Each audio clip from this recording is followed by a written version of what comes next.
Le père d'Adolf Hitler était Alois Schicklgruber, l'enfant bâtard de Maria Schicklgruber, qui a changé son nom en Hitler pour cacher le fait qu'il était un enfant illégitime. De nombreux historiens ont affirmé que Maria était enceinte du baron Rothschild lorsqu'elle travaillait pour lui. Les Rothschild sont connus pour élever des milliers d'enfants illégitimes sous différents noms pour servir les intérêts de la famille. Et leur nom n'est pas vraiment Rothschild.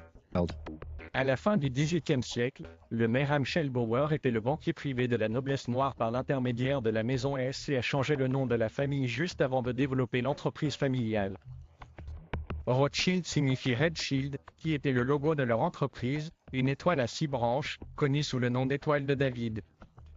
Ce n'était pas un symbole juif. Il a été introduit par les Rothschild, qui ont ensuite financé les sionistes. Et en 1948, l'influence Rothschild a contraint l'État d'Israël à adopter l'hexagramme comme symbole national. À la fin des années 1800, Cecil Rhodes créa une société secrète pour préserver l'expansion de l'Empire britannique.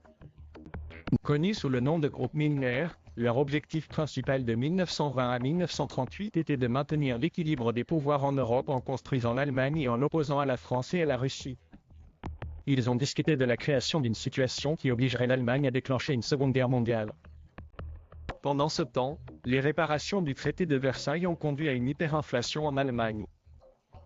Et en 1930, alors que le système bancaire international s'effondrait, le plan Young fut adopté, qui obligeait l'Allemagne à payer environ 2 milliards de Reichsmark par an, payables jusqu'en 1988. Ce projet a été financé par J.P. Morgan, dirigé par le fondateur de RCA et dirigé par des membres du groupe Milner. Cela a brisé l'économie allemande. En 1933, Hitler obtint un financement de la Banque d'Angleterre, dirigée par la dynastie bancaire Rothschild. Cet accord a été négocié par John Foster Dulles et Alan Dulles, qui dirigèrent plus tard la CIA. Avec un financement initial de la Banque Rothschild d'Angleterre, l'Allemagne a envahi la Pologne et a reçu un financement supplémentaire des frères Braun-Harriman de la famille Bush. Les Allemands étaient alimentés par Standard Oil et soutenus par Ford, General Electric, DuPont et IBM, qui ont tous grandement profité de la guerre. La Seconde Guerre mondiale a atteint les objectifs déclarés du groupe Milner. Cela a rendu les banques et leurs amis encore plus riches. Et cela a directement conduit à la création des Nations Unies et d'Israël. Theodor Herzl, le fondateur du mouvement sioniste, n'était pas un juif religieux. Officiellement, il était athée, mais plus probablement, il s'agissait d'un agent occultiste des Rothschild. Il n'était pas fan des juifs.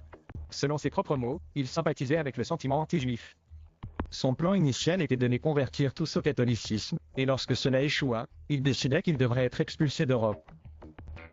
En 1933, l'accord de Haavara, ou accord de transfert, fut conclu entre l'Allemagne nazie et les sionistes, au terme duquel les juifs allemands seraient envoyés en Palestine. Les juifs non sionistes ne voulaient pas partir et les nazis les ont donc encouragés par la persécution. En 1917, le gouvernement britannique a annoncé son soutien à la création d'un foyer national pour le peuple juif en Palestine, connu sous le nom de Déclaration Balfour, et a pris le contrôle du pays. Après la Seconde Guerre mondiale, avec la propagande de l'Holocauste utilisée comme catalyseur, cette terre fut offerte aux sionistes par les Britanniques et l'État d'Israël fut officiellement créé.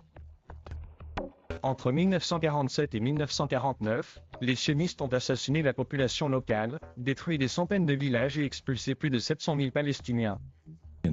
Une invasion sauvage célébrée chaque 15 mai, connue sous le nom de Journée de la Nakba. Avant que le sionisme ne crée l'État d'Israël, les Juifs n'avaient ni langue ni nationalité commune et n'étaient pas considérés comme une race. Les archives historiques nous disent que les Khazars étaient connus pour déclencher des guerres par la tromperie et qu'il y a environ 700 ans, ils se sont tous convertis au judaïsme. Il s'agit des Juifs ashkénazes, qui devinrent plus tard sionistes et persécutèrent les Juifs séfarades de Palestine. Ils ne suivent pas les enseignements de la Torah, ils suivent le Talmud, des enseignements anciens qui peuvent être décrits comme antichrétiens ou sataniques. La devise du Mossad israélien, « Par tromperie tu feras la guerre », résume bien la nature du sionisme, qui inclut les chrétiens évangéliques et certaines sectes de l'islam.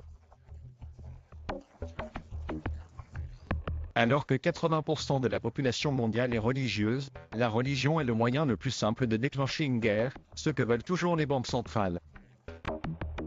Reportage pour InfoWars, ici Greg Reeves.